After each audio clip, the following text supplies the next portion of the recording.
ولقد آتينا لقمان الحكمة أن اشكر لله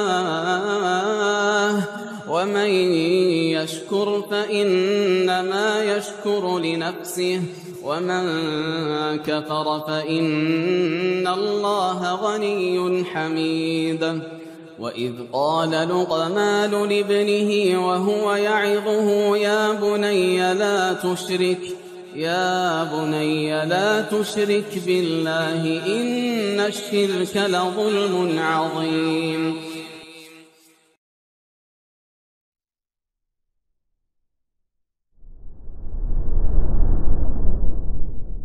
نحمده ونستعينه ونستغفره ونعوذ بالله من شرور أنفسنا وسيئات أعمالنا من يهده الله فلا مضل له ومن يضلل فلا هادي له أشهد أن لا إله إلا الله وحده لا شريك له وأشهد أن محمدا عبده ورسوله لا نبي بعده يا أيها الذين آمنوا اتقوا الله حق تقاته ولا تموتن إلا وأنتم مسلمون يا أيها الناس اتقوا ربكم الذي خلقكم من نفس واحدة وخلق منها زوجها وبث منهما رجالا كثيرا ونساء واتقوا الله الذي تساءلون به والأرحام إن الله كان عليكم رقيبا يا أيها الذين آمنوا اتقوا الله وقولوا قولا سديدا يصلح لكم أعمالكم ويغفر لكم ذنوبكم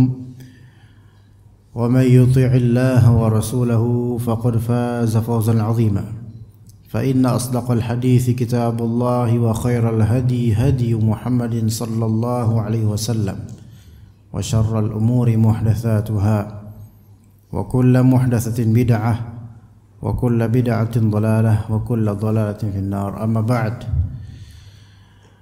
Para jemaah sekalian yang dirahmati oleh Allah Azza wa Jalla, boleh jadi dan seperti ini pertemuan pertama antara diri anda pribadi dengan jemaah sekalian di masjid ini untuk kajian. Tapi untuk khutbah Jumat, anda tidak ingat berapa kali di masjid yang mulia ini. Dalam artian berarti kita pernah berjumpa sebelumnya, entah ingat atau tidak, ya ingat. Tapi anda nggak ingat tentang setiap wajah di khutbah Jumat. Dan sebelum masuk ke dalam tema pembahasan, tentu setelah kita puji Rabb kita Azza wa Jalla dan selawat atas Nabi SAW, tidak luput pula kita ingat kata Nabi SAW, man lam yashkurin nas lam yashkurillah. Siapa yang tidak bersyukur, tidak berterima kasih pada manusia, maka berarti dia tidak berterima kasih pada Allah. Maka saya aturkan terima kasih atas husnuzan para panitia atau DKM sekalian serta husnuzannya para jemaah sekalian yang telah mengundang saya pribadi dan juga telah menyempatkan untuk ikut di majelis ini. Maka semoga husnuzan tersebut terhadap saya memberikan Allah Ta'ala ganjari dengan pahala, kebaikan, keberkahan dan ilmu yang bermanfaat serta amal yang saleh. Dan setelah aturan terima kasih saya, kita persingkat saja pembahasan yang akan kita angkat insyaallah ta'ala, yaitu muqaddimah keikhlasan dari kitab Al-Ikhlas Tariqul Khalas, yaitu ikhlas adalah jalan untuk keselamatan. Kita kembali kepada track ikhlas, yang mana itu adalah konsekuensi asal dari kalimat la ilaha illallah, bahkan juga Muhammad Rasulullah. Karena orang tidak bisa menunaikan ikhlas dengan baik kecuali di atas petunjuk Rasulullah sallallahu alaihi wasallam. Kenapa saya judulkan muqaddimah keikhlasan? Karena kita mengambil dari kitab tentang ikhlas ini dan kita mulai dari muqaddimahnya. Yaitu kitab ini dikaryakan oleh salah satu ahli ilm yang bernama Abdul Hadi bin Hasan Wahabi. Kitab ini sangat penting sebagaimana temanya yaitu tentang keikhlasan akan selalu penting di setiap zaman, di setiap tempat, di setiap individu, di setiap ras, kapanpun, siapapun, dimanapun. Maka muqaddimah ini dimulai dari sabda Nabi kita alaihi salatu wasallam, hadis yang sangat masyhur yaitu innamal a'malu binniyat wa innama likulli imri'in ma nawa. Sesungguhnya amalan-amalan itu binniyat, yaitu sesuai dengan niatannya. Dari segi jenisnya, dari segi macamnya, maka amalan itu sesuai dengan niatan seseorang yang beramal itu. Kemudian kalimat kedua setelah itu wa innama likulli imri'in ma nawa. Sesungguhnya untuk setiap individu ganjaran sesuai dengan apa yang dia niatkan. Kalimat pertama tadi itu untuk melegitimasi dan melegalisir jenis amalannya apa. Adapun kalimat kedua untuk melegitimasi atau melegalisir ganjarannya dari pahala ataupun dosa itu sesuai dengan niatnya. Maka dikatakan oleh sebagian dari ulama, hadza haditsun muttafaqun ala sihhatih. Ini hadis yang disepakati atas kesahihannya. Kesahihan apanya? Sanad hadisnya. Mujma'un ala 'idhami mawqi'ihi wa jalalatih. Disepakati oleh ulama atas agungnya kadar hadis ini, karena hadis ini akan menjadi pondasi untuk seluruh amalan insan. Wa huwa ahadu qawaidil iman. Hadis ini adalah salah satu dari kaidah-kaidah keimanan. Wa awwalu da'aimihi wa asyaddul arkan. Dan pondasi pertama serta rukun yang paling kuat, yang paling besar. Karena dia berkaitan dengan yaitu iman kepada Allah. Maka Imam Ahmad rahimahullah berkata, usulul islami ala thalathati ahadits. Asas-asas Islam itu ada pada 3 hadis. Yang semua itu ada di dalam hadis Al-Arba'in An-Nawawiyah. Asas Islam ada pada 3 hadis. Yang artinya kalau kita hafalkan 3 hadis ini dan kita explore serta eksploitasi kandungan maknanya, maka sebenarnya mencakup seluruh dari Islam. Yang pertama hadis al-a'malu binniyat. Ini hadis yang kita bahas barusan. Yang pertama. Yang kedua hadis al-halalu bayyin wal haramu bayyin. Halal itu jelas, haram itu jelas, dan di antara keduanya ada umurun mustabihat, yaitu hal-hal yang syubhat. Halal itu jelas, haram itu jelas, tapi ada yang sifatnya tapi ada di tengah-tengah di antaranya itu ada yang syubhat, ambigu atau abu-abu, samar. La ya'lamuhunna katsirun minan nas. Tidak diketahui oleh banyak dari manusia. Jadi halal itu jelas. Kalau misalnya kita tahu bahwa tempe itu halal, jelas itu khalas. Kita tahu bir itu jelas, halal haramnya jelas, itu khalas. Nah sekarang ada orang bukan orang Betawi, Sulawesi misalnya, kemudian disuguhi bir peletok. Bir peletok, Pak. Ya. Orang-orang Jakarta ngerti bir peletok, Pak. Apakah itu bir dalam artian khamar atau bukan, Pak? Khamar bukan, Pak? Hah? Bukan. Tapi namanya bir gitu loh. Maka orang Sulawesi bilang, waduh ini bir peletok. Haram kata dia. Bukan, kalau bukan haram saya nggak mau makan. Kenapa? Kamu minum. Kenapa?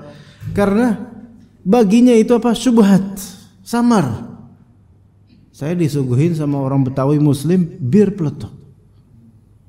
Kalau saya konsumsi, ya saya bingung ini hukumnya apa nih? Karena ada lafal birnya. Ini bukan birrul walidain. Ada lafal birnya. Takutnya ini khamr. Apakah bir peletok haram? Enggak haram. Enggak haram. Tapi bagi orang luar ini syubhat. Kenapa? Karena samar bagi ini hukumnya apa? Nah itu. Ya. Maka ketika itu syubhat, maka lebih afdal adalah meninggalkannya. Ingat, syubhat itu tidak mesti bahwa saya konklusi pasti haram, enggak mesti. Kadang-kadang syubhat asli halal, cuman karena dia enggak ngerti aja hukumnya, khawatir terjatuh ke dalam hal yang haram.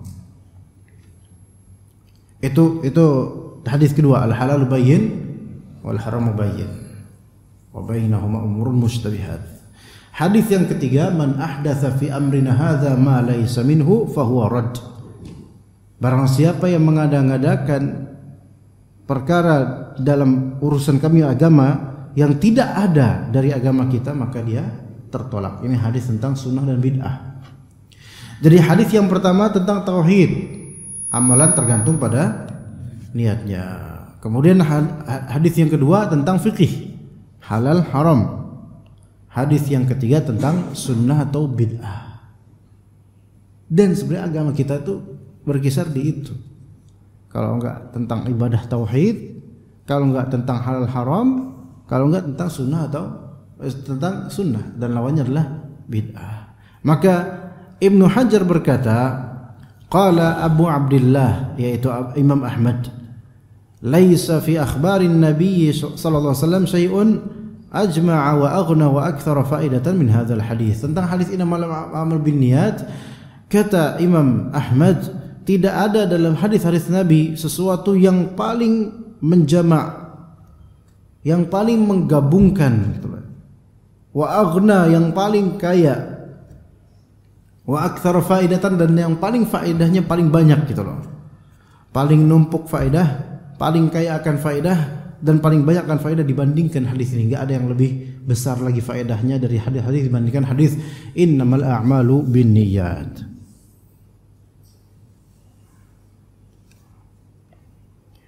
Dan juga dikatakan oleh Ibnu Abdul Barr, wa huwa haditsun jalil qadari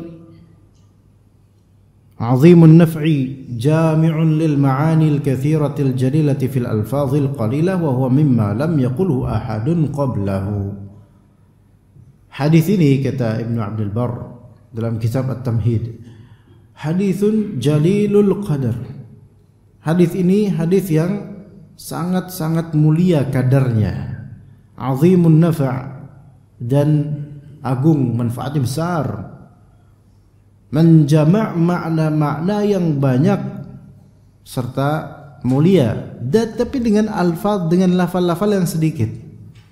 Innamal a'malu binniyat wa innamal likulli imri'in ma nawa, itu bisa merengkuh seluruh amalan manusia yang diharuskan berada di atas keikhlasan.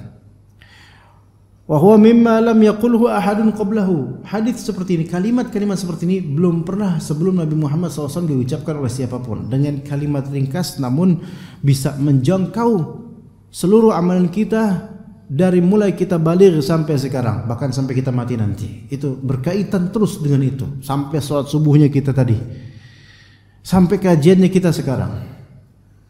Hadis ini tidak lepas dari semua itu, karena selama di situ ada amalan, maka hadis ini punya peran, harus berperan dalam atau harus berperan untuk menjadi pondasi dalam beramal. Wa huwa minal ahadits, dan dikatakan oleh para ulama, wa huwa minal ahaditsil mubarakatil jami'ati li anwa'in minal ulumi wal fiqhiyat.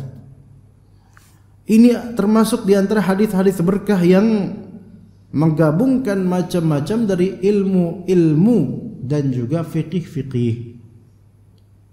Berarti namanya fikih itu bukan berkaitan dengan cabang-cabang hukum saja, tapi juga berkaitan dengan namanya tauhid, keikhlasan. La ghina an barakatihi li ahadin min ahli Islam. Siapapun dari muslim itu tidak bisa merasa tidak butuh dengan keberkahan hadis ini. Wa kana as-salafu wa tabi'uhum min al-khalaf rahimahumullah yastahibbuna istiftah al-musannafati bihadzal hadis. Para salafus saleh dan para pengikut salafus saleh dari kalangan khalaf. Jadi ada salaf, ada khalaf, jemaah. Ya. Ada salaf, ada khalaf. Salaf itu yaitu generasi sahabat, tabi'in, tabi'ut tabi'in, dan yang berdekatan dengannya. Khalaf itu kalangan belakangan, setelah mereka baru disebut khalaf. Istilah ini kadang istilah pemujian dan pencelaan, namun kadang bisa istilah apa? Yaitu hanya tinjauan zaman dan generasi saja. Ya, kita ini masuk ke dalam khalaf enggak? Khalaf. Kita bukan termasuk dalam generasi salaf. Dari segi generasi loh. Dari segi generasi kita bukan termasuk generasi salaf karena kita itu udah belakangan jauh, bahkan kita paling bontot, paling akhir sekarang. Tapi kalau dari segi ajaran misalnya, kerap kali salaf itu untuk keterpujian dan khalaf itu untuk hal yang agak negatif atau kadang sangat negatif. Jadi istilah-istilah ulama terhadap salaf dan khalaf ini perlu didudukkan sesuai konteksnya. Sekarang salaf rahimahumullah dan para pengikut mereka dari kalangan khalaf ini dalam masalah generasi. Generasi salaf dan generasi khalaf seperti kita yang berusaha mengikuti salaf itu di antara ulama-ulamanya yastahibbuna istiftahal musannafati bihadzal hadis. Mereka itu biasa menyukai, suka apa? Memulai karya-karya mereka dengan hadis ini. Apa maksudnya? Yaitu generasi salaf dan khalaf, ulama-ulama mereka banyak yang ketika menulis kitab atau risalah mereka memulai dengan bismillah, kemudian menyitir hadis innamal a'malu binniyat wa innamal likulli imrin ma nawa. Itu maksudnya. Contohnya Sahih Bukhari. Memang Imam Bukhari itu bukan generasi salaf dari sisi generasi ya, karena beliau Imam Bukhari wafat 256 Hijriah. Generasi salaf terakhir yaitu tabi'ut tabi'in yang paling terakhir itu ada di menjelang penghujung abad kedua Hijriah, abad kedua Hijriah tahun 100 sekian puluh. Sementara Imam Bukhari wafat 256. Maka kalau dari segi kepatenan generasi, Imam Bukhari itu setelah generasi salaf. Bukan generasi salaf tabi'ut tabi'in, bukan. Tapi Imam Bukhari pengikut generasi salaf. Angkatan pertama juga termasuk itu, awal-awal. Ya. Maka Imam Bukhari mengawali bismillahirrahmanirrahim, kitab Badil Wahyi, kemudian sanad hadis menuju innamal a'malu binniyat.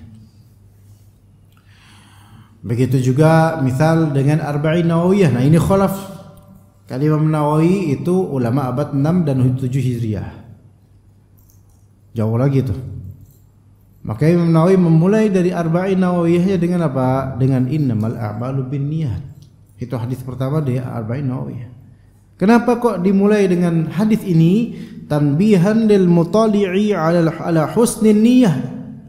Tujuan penulisan kitab dan diawali dengan innamal a'mal binniyat supaya orang yang mutali', yang membaca kitab ini itu merasa diingatkan, ente baca buku ini benerin dulu niat ente, gitu. Ya, seperti itu. Wa ihtimamihi bidzalika wal i'tinai bihi. Dan supaya berihtimam memperhatikan itu ya. Apa cara bicara saya cocok nggak Pak? Kecepatan atau kelembetan? Cocok nggak sama kebiasaan? Oke aja kan? Oke. Kalau misalnya kecepatan saya lembetin, kalau misalnya terlalu lamban saya cepetin, gitu. Ya. Suara cocok? Nggak terlalu besar, nggak terlalu kecil kan? Ya. Baik. Kemudian kata penulis hafizahullah, wa mimman ibtada'a bihi fi awal kitab, di antara ulama yang memulai ini innamal a'malu binniyat dalam kitabnya yaitu Muhammad bin Ismail al-Bukhari fi sahihih yang tadi kita bilang. Yaitu Imam Bukhari. Imam Bukhari itu nama asli Muhammad. Imam Bukhari nama aslinya siapa? Muhammad. Banyak ulama nama asli Muhammad. Syekh Utsaimin Muhammad nama aslinya. Ya. Muhammad kalau di Arab bagus, Muhammad, disebut Muhammad gitu. Di Indonesia jadi jelek namanya. Mamat. Ya, Bang Mamat. Ya, kadang Mehmet malah. Ya. Jadi kalau bisa jangan kayak gitu dah, ya. Nah, Muhammad bin Ismail Al-Bukhari, nama asli Muhammad. Begitu juga Imam Syafi'i, nama asli Muhammad. Muhammad bin Idris. Ya. Dan Imam Syafi'i itu namanya dinisbatkan kepada mbahnya. Ya. Saya tidak ingat. Muhammad bin Idris bin Fulan bin Uthman bin Syafi' gitu loh. Fulan ini ana lupa. Muhammad bin Idris bin Fulan, kakeknya Syafi' Fulan, terus bin Uthman bin Syafi'. Jadi kakek keberapa itu? Kakek ketiga mungkin, ya. Atas nih buyut. Namanya Syafi', maka dinisbatkanlah ke nenek moyangnya Imam Syafi'i. Ya. Baik. Dan juga wa muhyi sunnati fi kitabai syarhi sunnah wal masabih tanbihan ala tashihin niyyati wal ikhlasi li kullin minal alimi wal muta'allim. Itu kitab-kitab itu dimulai dari pengingatan hadis innamal a'mal binniyat supaya menegur dan menasihati baik orang yang berilmu maupun orang yang sedang belajar terhadap kitab tersebut supaya mentashih niat dan ikhlasan, membenahi niat dan keikhlasannya. Wa annahu al-asasu alladhi yubna alaihi jami'ul ahwali minal aqaidi wal a'mal. Dan bahwasanya keikhlasan itu adalah asas yang harus terbangun di atasnya segala keadaan dari akidah dan amalan. Meyakini sesuatu itu ternyata amalan. Meyakini sesuatu dalam Islam itu ternyata suatu amalan, dan itu juga butuh keikhlasan. Begitu juga dengan amalan zahir, anggota tubuh itu amalan, maka membutuhkan keikhlasan. Ya. Jadi berakidah dan beramal saleh itu semua adalah amalan, membutuhkan keikhlasan. Wa inna muamalatan nasi ba'dahum li ba'din mabnaha 'ala adh-dhahiri duna al-iltifati ila al-batin. Sesungguhnya pergaulan manusia satu sama lain itu mabnaha 'ala adh-dhahir, terbangun di atas hal yang zahir tanpa duna al-iltifat ila al-batin, tanpa kita harus menelisik isi batinnya. Gini, muamalah itu kan beda dengan ibadah, jemaah. Maka ada fikih muamalat. Sebenarnya fikih muamalat itu mengerucut ke masalah ekonomi syariah. Tapi kalau lebih diperluas, muamalah itu adalah pergaulan. Itu muamalah, pergaulan. Dalam urusan bermuamalah kepada Allah, itu kita harus memperhatikan apa? Batin kita ikhlas. Ya. Adapun ketika muamalah kepada manusia, maka kita hanya menilai manusia dari zahirnya saja dan tidak perlu untuk menelisik isi batinnya dia. Namun kadang-kadang memang, walaupun di sini katakan li'annahu la sabila ila ma'rifatih, karena tidak ada jalan untuk mengetahui batin seseorang. Ya, itu benar. Tapi Allah alam, kadang-kadang isi batin seseorang itu terindikatorkan dengan tingkah dan pola manusia. Ya, kadang-kadang gitu. Bisa juga dengan body language, dengan gesturnya. Ya. Contoh, lagi kajian bobo, nah misalnya, kita bisa nggak ngeliat isi batinnya? Ya nggak bisa sih sebenarnya. Cuman, ya itu berarti capek aja kan gitu. Apakah orang bobo itu ikhlas atau enggak? Ya kita nggak tahu dia ikhlas apa enggak bobonya. Apakah udah baca ayat kursi sebelum tidur? Nah itu kita nggak tahu. Ini kan Pak, nggak apa-apa, tidur nggak apa-apa Pak. asal dengan syarat jangan berjamaah tidurnya, itu pertama. Kedua, jangan hampir seluruhnya, sebagian aja atau minoritas. Dan yang ketiga, baca doa sebelum tidur ya. Iya, itu masih bagus Pak. Ada ustadz lain boleh doa tapi baca doa sebelum tidur, siapa tahu husnul khotimah. Loh kan itu nggak enak Pak itu. Soalnya kalau bobo di kajian terus habis itu bangun manrobuk nanti kan nggak enak Pak. Nggak, saya nggak sampai gitu, insyaallah. Tafadhol, bobo nggak apa-apa. Asal jangan rebahan ya. Baik. Wa nahnu qad umirna an naqbala minan nasi ala niyatahum wa lam nu'mar an nunaqqiba ala an qulubihim. Kita itu diperintahkan untuk menerima manusia dari sisi alaniyahnya, yaitu zahirnya, tampaknya seperti apa gitu loh. Kita tidak diperintahkan untuk menguliti dan kemudian menelusuri qalbu mereka. Enggak diperintahkan untuk itu. Ya. Dari Umar bin Al-Khattab radhiyallahu anhu, beliau berkata, inna unasan kanu yu'khadhuna bil wahyi fi ahdi Rasulillah sallallahu alaihi wasallam wa innal wahya qad inqata'a wa inna ma na'khudhukumul ana bima dhahara lana min a'malikum. Dulu di zaman masih Nabi SAW masih hidup, di zaman Nabi SAW masih hidup, orang-orang itu diketahui fasiknya, munafiknya, berimannya itu melalui wahyu. Ya kan? Melalui wahyu diketahui itu. Karena Rasulullah SAW mengetahui orang-orang ini. Gitu loh. Faham gak jemaah? Artinya kadang sebagian sahabat gak ngerti ini orang fasik atau enggak.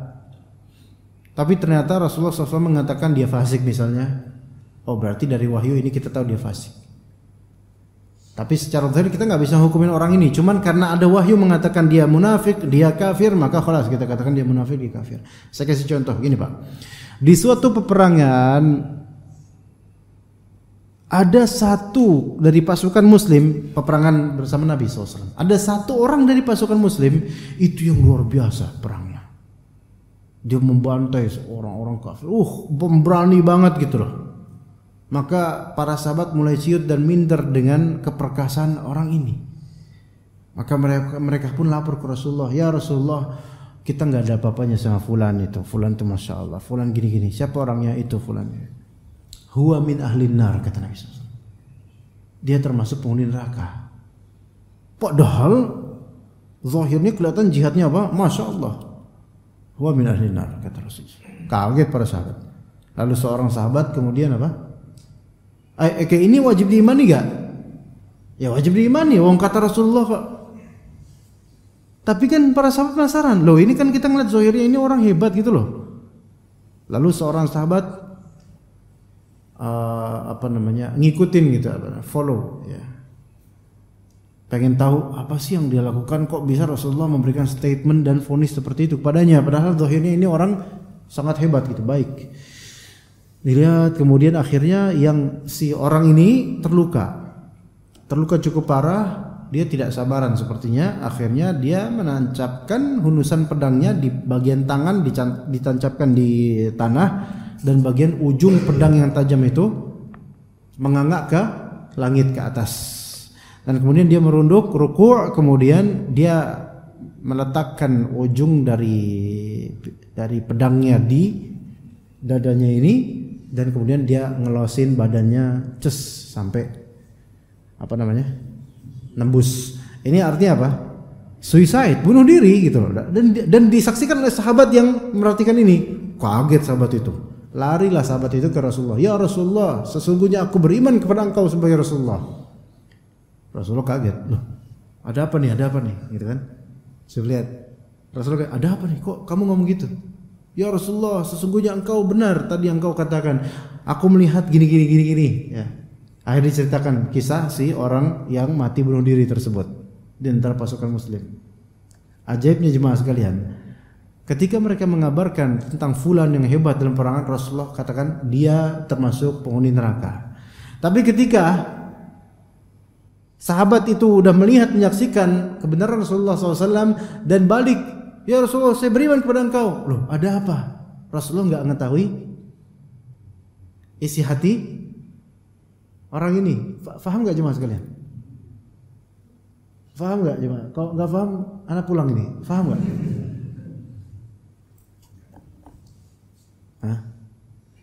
Jadi mengetahui dia calon penghuni neraka dari mana?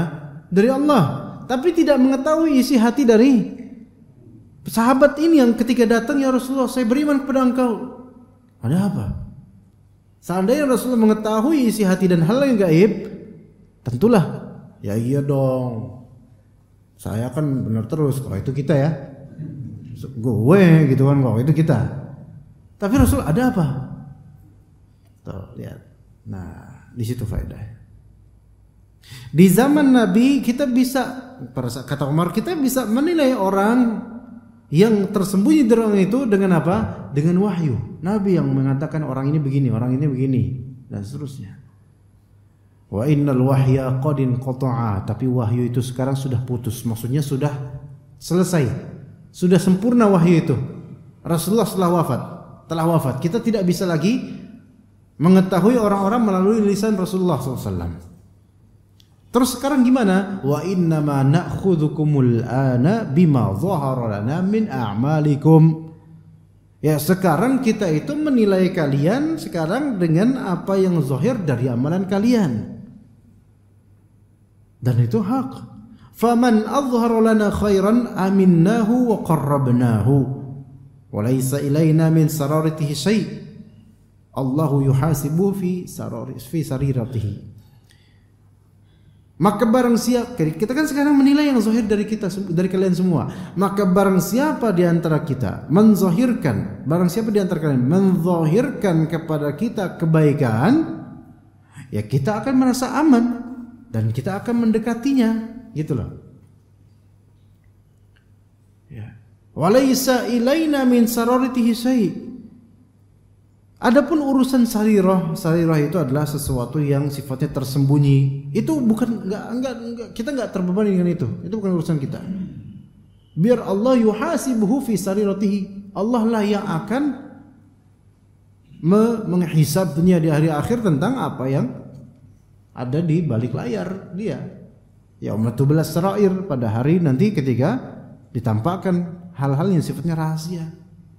Kita lihat zahirnya aja gitu loh. Kalau ngelihat seseorang bolak-balik ke masjid, kata Nabi SAW, ketahuilah dia adalah muslim. Lah kalau ngelihat orang pakai baju koko, pakai sarung, pakai songkok, muslim nggak kira-kira kalau di Indonesia? Muslim. Kecuali di kampung sawah. Dan saya tadi dari kampung sawah. Ya, dari perumahan wahana. Nah, di sana saya tadi kan isi bensin, Pak. Ya, alhamdulillah. Isi bensin di warung Madura, ya, karena orang Madura itu masya Allah mereka 24 jam, iya, walaupun di tempat terpencil 24 jam. Saya sampai mikir di depan seberang pemancingan di daerah gang apa sih namanya, kok lupa, gang Bagol apa itu saya lewat, terus gitu, isi bensin di situ, ya masya Allah. Sampai pikir, ya Allah, ini orang begadang apa tidur apa gimana ya, yang beli siapa kota ke malam gitu, mikir saya. Alhamdulillah beli, Pak, bensin. Nah, sambil beli bensin itu lewat 1 motor, 2 motor, 3 motor, 2 motor atau 3 motor, lupa saya. Itu semua mereka pakai baju koko dan pakai songkok, pakai sarung, gitu loh. Itu nggak ada yang lewat situ kecuali mereka ini. Satu, mereka ngeliatin Anda juga gitu. Anda ngeliatin, bukan mereka, 1 orang dulu, 2 orang gitu, saling melihat gitu. Oh, kira-kira penilaian kita gimana? Ini dari ke kampung sawah, Pak, banyak orang Kristen yang pakai songkok kalau Pak di sana. Kira-kira kita nilai mereka kira-kira apa? Islam atau bukan, Pak? Islam lah, karena orang kafir jam segitu masih ngiler, masih belum bangun, boro-boro bangun. Sekarang aja masih ngorok itu, apalagi malam minggu, apalagi hari Ahad ya. Islam, ya Islam khalas. Apakah kita wajib untuk menunaikan dia hak sebagai muslim? Iya, kalau dia salam kita jawab. Kalau kita salam dia jawab, gitu kan ya. Itu zahir namanya, zahir. Enggak usah kita telusuri. Wah, ini kan di kampung sawah. pasti ini pura-pura Islam nih. Enggak bisa kayak gitu karena zahirnya jelas Islam. Jam segini nggak ada orang kafir bangun, nggak ada. Ada sih cuman buat nonton bola, tapi kayak udah selesai bola jam segitu. Ya. Nah, nggak ada. Ya selain Muslim. Ya. Itu zahirnya, batinnya nggak usah kita. Kecuali kalau dia memuntahkan isi batinnya, nah itu baru kita vonis sesuai dengan apa yang dia muntahkan. Misalnya, tahu nggak, akhi, selama ini saya itu darmaji tahu, gitu. Iya, dahar 5 ngaku siji. Ya. Gitu. Kalau itu jelas dia mendeklarasikan, mendeklar. Ya, begitu jemaah sekalian. Nah, kata Umar bin Khattab kemudian, "Wa man azhara lana su'an lam na'manhu wa lam nusaddiqhu." Siapa yang menzahirkan kepada kita keburukan, ya kita enggak merasa aman dengan dia. Dan kita tidak percaya sama dia. Ya. Wa in qala inna sariratahu hasanah, walaupun orang ini berkata isi hati saya itu baik loh. Paham enggak jemaah? Jadi kalau misalnya ada orang menzahirkan apa? Menzahirkan keburukan, jelek. Ya kita nggak merasa aman. Dan kita nggak mau deket sama dia, kita nggak percaya sama dia. Walaupun dia bilang, saya jujur orangnya pak. Jujur tapi apa namanya ininya kupingnya dibolongin yang gede itu loh. Ditindik apa gimana sih gitu ya, dimodif lah pokoknya. Apa tato di mana-mana. Pang, rambut jengger ayam. Kemudian matanya juga ditato itu jadi hitam matanya. Saya tuh ikhlas pak orangnya pak, nggak bakal ini. Kadang ngamen-ngamen, ya daripada kami merampok lebih baik kami ngamen kayak gini. Alah. Kata kita apa? Yang zahir dari kalian adalah apa? Keburukan. Ya. Kalau kita tanya kalian sholat gak? Waduh kita udah lama nggak sholat, mandi junub aja kita udah nggak lama nggak mandi junub. Gimana sah sholatnya? Ini kan menzahirkan keburukan. Ya, walaupun ngomongnya kita tuh niatnya baik pak, daripada kita ngerampok, mendingan kita ngamen kayak gini. Iya sih, mendingan ngamen daripada betul. Tapi siapa yang percaya sama kalian? Nah, kan gitu. Emang kalau udah ngomong kayak gitu, oh berarti ini bukan preman yang perampok nih. Enggak, kita tetap nggak percaya. Sekarang kalau misalnya kita lewat nih misalnya. Pak kalau misalnya ustadz misalnya siapapun ustadz yang ngajar di sini atau ngajar dimanapun dari masjid-masjid kaum muslimin, apapun alirannya selama masih muslim yang ngajar subuh berangkat naik motor sendirian subuh hari, mudah-mudahan semuanya Allah jaga. Siapapun itu dari muslim, ustadz-ustadz yang muslim, ustadz-ustadz yang udah niatan baik. Kenapa? Ya kita nggak tahu risiko di jalan Pak. Ya. Sekarang kalau misalnya kita lagi jalan jam 4, jam setengah 4 gitu kan. Ada lewat motor. Bawanya apa? Samurai. Ya. Tajam gitu. Kira-kira kita husnudzon enggak sama dia?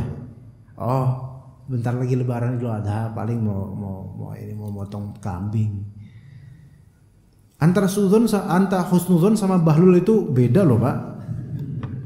Ada husnudzon, ada bahlul ada juga. Oh, dia mau motong kambing paling atau mau getok pala lele paling. Itu keterlaluan husnudzonnya. Karena orang ini menzahirkan apa? Menzahirkan keburukan. Kata Umar, siapa yang menzahirkan keburukan, kita nggak merasa aman dengan itu, dan kita nggak percaya sama dia, walaupun dia bilang saya jujur baik. Sekarang Pak, kalau misalnya antum lagi sendirian jalan, kemudian tiba-tiba ada orang ngalamin pistol, ya. Angkat tangan, tenang, saya tujuannya baik. Ya, ini bingung kita. Ini yang bahlul siapa gitu kan? Ya nggak bisa, wajar. Maka jemaah sekalian, pentingnya kita untuk apa? Menzahirkan kebaikan, Pak. Jangan beralasan saya sengaja kok kayak gini, saya nggak mau munafik. Nah, kadang-kadang orang kayak gitu. Menzahirkan keburukan supaya nggak disangka munafik. Pas sekarang ketahuilah orang-orang munafik itu, kalau kata para salaf, sebagian salaf, dulu di zaman Nabi SAW, orang-orang munafik itu menyembunyikan kemunafikannya karena takut, malu. Tapi sekarang itu kata sebagian salaf loh. Tapi sekarang di zaman salaf, sekarang maksudnya sekarang di 1300 atau 1200 tahun lalu kata mereka, sekarang orang-orang munafik itu malah menampakkan, menzahirkan kemunafikan mereka. Apalagi zaman sekarang. Walaupun ngomongnya apa? Saya mah orang yang gak mau munafik, kata dia gitu. Ya, orang yang kalau misalnya mau benar, itu dia menyembunyikan keburukannya dan dia menzahirkan kebaikannya supaya orang merasa nyaman dan tenang, dan itulah mukmin. Mukmin itu kata Nabi SAW, man sarrathu hasanatuhu wa sa'atuhu sayyi'atuh, yaitu orang yang apa? Yang kebaikannya membuat dia senang sehingga menzahirkannya, dan keburukan dirinya itu membuat dia itu kesal, enggak suka dia dengan keburukan dirinya, makanya dia enggak mau menzahirkan keburukannya. Begitu. Ya. Baik. Kemudian Pak, ini kapan selesai kajian ini kira-kira Pak? Syuruk jam berapa Pak? Enggak, itu mungkin terbit matahari, berarti kita masih ada 10 menit lagi kira-kira insyaallah. Wa inna muamalatal 'abdi rabbahu mabnaha 'alal maqasidi wan niyati was sarair. Adapun bermuamalah atau bersikap terhadap Allah dalam ibadah itu terbangun di atas tujuan, niatan dan hal yang bersifat tersembunyi di hati. Faman, dikatakan oleh sebagian ulama, faman adhara qawlan sadida wa lam yakun qad qasada bihi haqiqatahu kana athiman 'asiyan li rabbih wa in qabila an-nasu minhu adh-dhahir kal munafiqi alladhi yaqbalu minhu al-muslimuna 'ala niyatihi wa huwa 'inda Allahi fi darkil asfali minan nar. Maka barang siapa yang menzahirkan perkataan yang tepat tapi sebenarnya di hakikatnya itu maksudnya itu buruk gitu loh, yaitu yang disebut dengan qaulul haq urida bihil batil, perkataan benar tapi maksudnya itu buruk, maka ini berdosa dan bermaksiat pada Allah. Walaupun orang-orang itu menilainya zahirnya saja, menerimanya seperti orang munafik. Orang munafik bilang la ilaha illallah, bilang la ilaha illallah. Orang munafik memuji Muhammad, memuji Muhammad. Ya, Abdullah bin Ubay bin Salul itu juga ketika ada Nabi Muhammad itu memuji, inilah dia Nabi kita yang besar, Nabi kita yang agung, dipuji-puji Nabi Muhammad. Tapi pujian zahirnya itu hanya untuk mengelabuhi kaum muslimin. Hakikat di hatinya itu enggak seperti itu. Maka mungkin orang-orang muslim sebagainya terperdaya dengan adanya Abdullah bin Ubay bin Salul, Musailamah al-Kadzab, mungkin terperdaya pada awalnya. Tapi di sisi Allah orang-orang seperti ini itu ada di kerak terdasar di neraka, dari neraka. Nauzubillah min dzalik. Maka faman dhaharat lana minhu ala niyatu khairin qabilna syahadatah. Barang siapa yang menzahirkan penampilan atau penampakan yang baik kepada kita, maka kita terima persaksian dia. Wa wakalna sariratahu ila Allah, dan kami serahkan urusan batinnya kepada Allah, karena capek kalau ngurusin batin seseorang. Fa inna Allah subhanahu lam yaj'al ahkam ad-dunya 'ala as-sarair bal 'ala adh-dhahir. Karena Allah taala tidak menjadikan hukum-hukum di dunia ini 'ala as-sarair, yaitu berdasarkan hal-hal yang sifat tersembunyi di hati, melainkan melihat ke zahirnya. Was-sarair tab'un laha, dan hal yang sifatnya di hati itu ikutan nanti insyaallah. Wa amma ahkamul akhirah fa 'ala as-sarair wadh-dhahiru tab'un laha. Adapun hukum-hukuman di akhirat nanti itu berdasarkan isi hatinya, rahasia-rahasia, dan yang zahir itu akan ikut dengan rahasia-rahasia itu. Begitu jemaah sekalian rahimakumullah. Sampai sini ada pertanyaan enggak jemaah?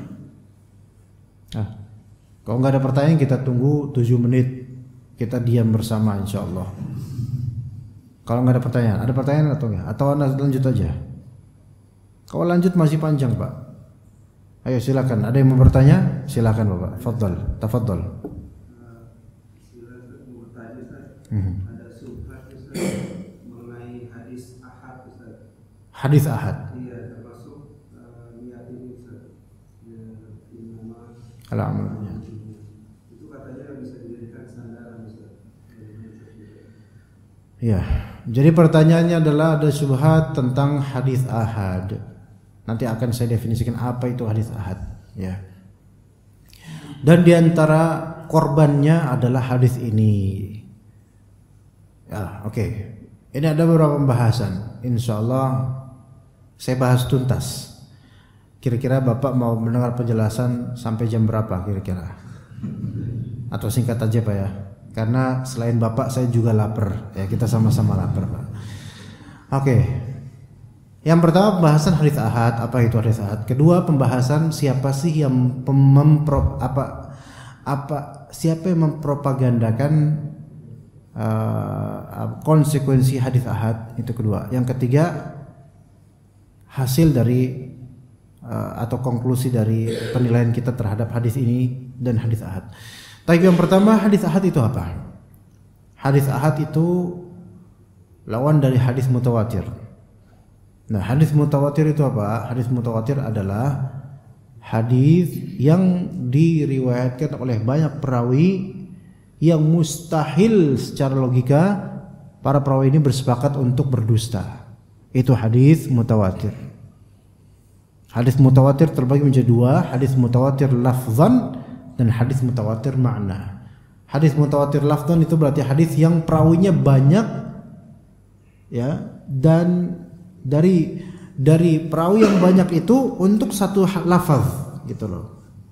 Seperti yang masyhurnya adalah man kadzaba alayya muta'ammidan falyatabawa maq'adahu minan nar. Barang siapa yang berdusta atas namaku dengan sengaja maka dia akan masuk neraka. Itu hadis mutawatir secara lafal karena banyak sekali dari sahabat yang meriwayatkannya. Ini hadis mutawatir lafal. Hadis mutawatir makna, contoh hadis tentang masah alal khufain misalnya, tentang mengusap sepatu, ya, untuk mengusap sepatu itu hadis mutawatir secara makna. Karena banyak hadisnya tapi beda-beda lafalnya tapi maknanya satu, yaitu disyariatkannya mengusap sepatu ketika wudu, ya, itu boleh. Ya. Tapi Syiah itu Syiah dan Khawarij mereka tidak ikutan syariat ini. Itu hadis mutawatir. Nah, ketika di sana ada hadis mutawatir yaitu perawinya banyak, ada juga hadis yang ahad. Yang perawinya tidak sampai kuantitinya derajat mutawatir. Hadis ahad terbagi menjadi 3. Siapa yang bisa nyebutin boleh keluar. Ya, ayo.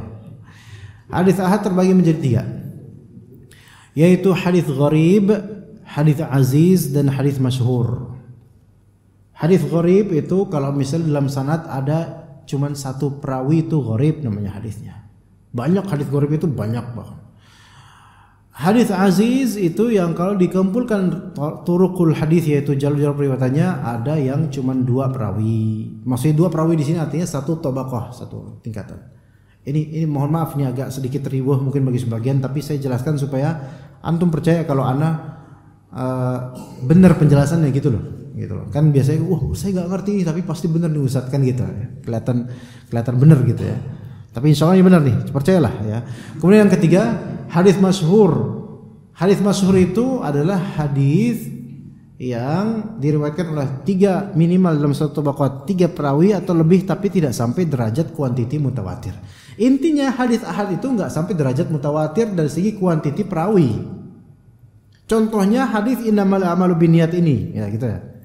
Gitu kan? Oke, setelah kita mengenal tadi hadis ahad, kita menuju ke pembahasan kedua, yaitu mazhab mana sih yang punya kaedah khusus untuk hadis ahad? Kita katakan mazhab ahlul kalam. Mazhab ahlul kalam. Mereka ahlul kalam dari kalangan Jahmiyah dan turunannya, termasuk juga Mu'tazilah. Ini yang paling asasi, Mu'tazilah. Dan kemudian kalangan Asy'ariyah tapi yang versi belakangan. Asy'ariyah tapi versi belakangan, mutakhirin Asy'ariyah dari kalangan Fakhruddin Ar-Razi dan seterusnya. Itu apa? Mereka mengatakan bahwasanya hadis mutawatir itu kita sepakat untuk kita gunakan untuk masalah akidah. Tapi hadis ahad itu tidak bisa jadi sandaran dalam masalah akidah seperti yang tadi bilang. Hadis ahad tidak bisa menjadi sandaran atas masalah akidah. Karena hadis ahad itu sifatnya dhanni bukan qat'i katanya. Qat'i itu absolutely believed, bisa dipercaya secara absolut. Kalau misalnya dhanni itu masih muhtamal, bisa dipercaya dan belum tentu juga hakikatnya seperti itu. Itu namanya dhanni, persangkaan. Maka hadis ahad ini kalau urusan akidah tidak bisa menjadi landasan suatu perkara akidah, gitu kata kalangan Mu'tazilah dan juga belakangan dari kalangan Asy'ariyah dan Maturidiyah. Oke.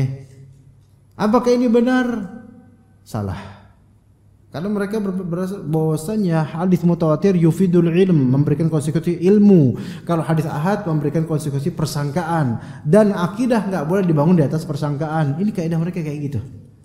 Yang sahih adalah bahwa hadis mutawatir ke hadis ahad, selama itu hadis sahih atau hasan, maka berfaedah ilmu, bukan sebatas persangkaan. Berarti mau hadis ahad ke mau mutawatir ke, kalau itu berbicara akidah kita amini karena itu qala Rasulullah SAW. Oke? Lah kalau memang mereka berprinsip seperti itu, kita enggak pakai hadis ahad.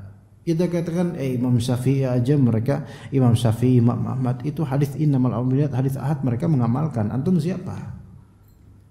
Maka syubhat ini sebenarnya syubhat ini dijawab oleh sejarah. Dijawab oleh bagaimana sikap para sahabat, para ulama dan seterusnya. Ya, ala kulli hal kalau membahas ini bisa panjang, Pak. Tadi yang nanya Bapak ini atau Bapak ini ya?